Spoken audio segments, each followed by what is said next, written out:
So let's step back now. So you said insulin levels rise, and then a variety of tissues in the body become insulin resistant because they can't tolerate being overstimulated. Yes.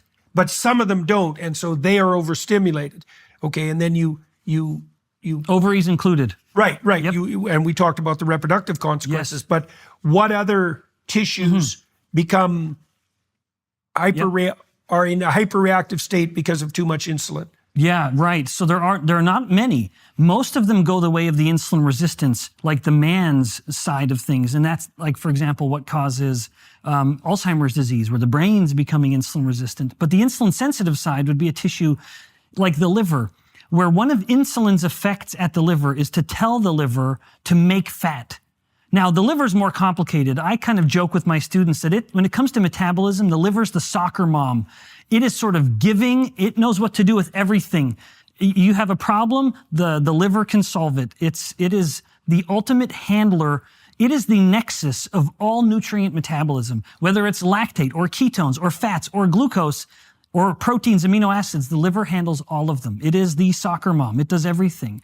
And when it comes to insulin, one of the many responses to insulin is to tell the liver to make fat. That effect is as insulin sensitive as ever. And so now in the high insulin resistant body, the liver is seeing all of that insulin, and one of its effects is to tell the liver to make more fat. Thus, is that when you get fatty liver? Then you have the most common liver problem. We also now are seeing signs of fatty liver in children. Oh, yeah. Which is historically unprecedented. Not only alcohol does that. Alcohol does. Right. But yep. Too much fructose, another pointing the finger like in high fructose corn syrup, you mean that kind of fructose, which is subsidized to a degree that's absolutely stunning, and which is in virtually every processed food. Yes. So so much of what I rage against when it comes to the government getting involved is it's subsidizing the most problematic things like high fructose corn syrup. But even if you and I were drinking orange juice right now, that's a straight shot of glucose, or apple juice. If we were meant to drink that fructose, then we wouldn't even have to eat it with the apple. You think you and I could drink 4 apples worth of fructose and not even think about it. Right. And yet we'd never want to sit there and eat 4 apples because the fiber and things would want to slow it down and we'd feel a little more full. And so we naturally wouldn't focus as much on it. But this environment that we live in, it's almost like we're eating for winter all the time. Yeah, because fall used to be the time of abundance. Right. It was fall when we would reap the harvest. It was fall when the plants would be kind of coming into season. And boy, let's get ready. Yeah, like let's lay on some fat, like a bear, because winter's coming. But and winter in the never north, comes that would be anymore. not good. Right. Yeah, winter never comes. Right. And so anyway, as we go from top to bottom, you can find insulin resistance, the brain, just to fine point on it. The brain is one of the high metabolic rate organs in the body. Right now, we're having a stimulating conversation. It is entirely possible. I bet our brain is number 2 or probably number 2 highest metabolic rate at the moment because it's so hungry. It's so demanding. Even when we're sleeping, it's busy. So it needs to be fed constantly. The brain doesn't burn fat for energy for reasons that we don't really understand, actually. The brain is its own hybrid, though, burning glucose, blood sugar, or ketones. Yep. Now, there is, in fact, a man whom I love and admire is a scientist in Northern Ontario. And it's Stephen Cunnane. He presented this idea of a shore-based evolution, suggesting that the reasons humans departed, in part, we are the only land-based mammal born obese. Fuller pushed that theory too, by the way. Really? Yeah. Well, it accounts for lots of things like female fat distribution, kind of webbed hands and feet, our ability to swim, hairlessness. Omega-3, the value of omega-3 fats, eating these kind of short. Well, where else would you live if you could? Not in the prairies of Alberta, on a that's warm for sure. beach where there were lots of shellfish. Absolutely. Obviously, that's pretty straightforward. It would be a good way to do it. So the brain has these 2 fuels, glucose and ketones. Ketones are utterly unregulated. If they're going up, in fact, one of the things I love disabusing my students of is the false idea that glucose is the preferred fuel for the brain. Yeah, right. Every sort of knuckle-dragging, mouth-breathing professor will just spout that off without actually knowing a thing about brain metabolism. Yeah. The reality is, if someone has glucose levels at 5 to 6 millimolar in a normal range, and they're fasted or on a ketogenic diet, even when their ketones get to 1 or 2 millimolar, so over here, the brain has already shifted so that up to 60+% of its energy is coming from the ketone. So when don't it tell has a me, choice, it'll pick ketones. Indeed, and when the moment That's ketones come relevant. online, the brain switches. Even if there's still way more glucose than ketones, don't tell me this is the preferred fuel, when this one, even at a fraction of the level, is already the dominant source. Right, right. So the brain... That's so cool. We've been talking to this,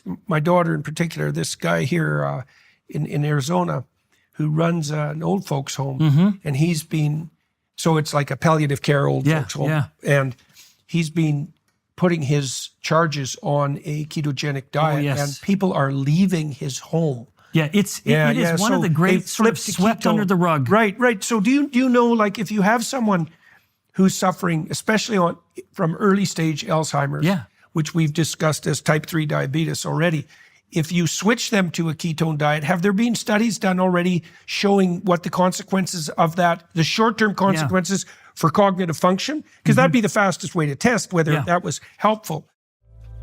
Are you tired of being held back by one-size-fits-all healthcare? Of having your concerns dismissed or being denied that comprehensive lab work you need to truly understand your health? I want to tell you about Merrick Health, the premier health optimization platform that's revolutionizing how we approach wellness and longevity. What sets Merrick apart isn't just their cutting-edge diagnostic labs or concierge health coaching, it's their commitment to treating you as an individual. Their expert clinical team stays at the forefront of medical research, creates personalized, evidence-based protocols that evolve with you. Unlike other services that rely on cookie-cutter solutions, Merrick Health goes the extra mile. They consider your unique lifestyle, blood work, and goals to craft recommendations that actually work for you, whether that's through lifestyle modifications, supplementation, or prescription treatments. And with a remarkable 4.9 out of 5 rating on Trustpilot, you know you're in great hands. The best part is you can get 10% off your order today. Just head to merrickhealth.com and use code Peterson at checkout. That's merrickhealth.com, code Peterson for 10% off. Stop guessing and start optimizing your health today with Merrick Health, because your best life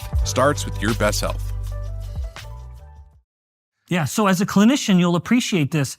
But as a biomedical scientist, I sort of am frustrated by the lack of other studies, but the number of case reports that are being published just keeps climbing, that the brain, as it becomes insulin resistant and it can't get as much glucose, it's like the rhyme of the ancient mariner. It's this sort of metabolic, this version of it where even if the body's hyperglycemic, if the brain is insulin resistant, it's basically, crying out, glucose everywhere, nor not a drop to drink. Right. It can't use that glucose because it's insulin resistant and it needs insulin to help open the doors to get the glucose in. But the ketones are unregulated. So to the case reports, yes, there are documented peer-reviewed instances where you can take a patient whose cognition is so compromised, they can't tie their shoelaces or they can't draw out the face of an analog clock. You'll give them a piece of paper and a pen, draw out the clock, 1, 2, 3, and so on.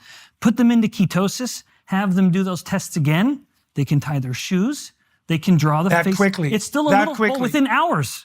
Jesus. Within hours. I wonder if anybody's tried that with 45-year-olds for fluid IQ tests, because that'd be a quick test, right? You I would take think the so. same people. I should talk to Michaela about that because we could do that study really quick. Take 50-year-old people.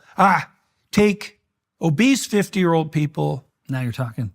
Do a fluid IQ test. Put them in ketosis, which would take like 48 hours. Yes. Yeah, about that. Or nowadays you can drink ketones, for goodness sakes. They've become so obviously beneficial. My university just won the cross-country national So championship. how fast could you put someone into ketosis? Within an hour, depending on what So you're you could drinking. bring them in for one day. You could give them fluid IQ test, put them into ketosis, and give the test again. Yeah, you could even do it sort of placebo. Yeah, if it right. was one day after another, you're drinking something, then you're drinking You want to do that? ketones. Let's do it. That's We the could beauty of fund basic that. science. We could fund that. Well, the brain thrives on ketones. My own lab, we've published reports documenting how when a person's in ketosis, we actually had people, and we were pulling fat biopsies from their belly, little pieces of fat, taking it to my lab and testing the metabolic rate. The metabolic rate went up 3 times.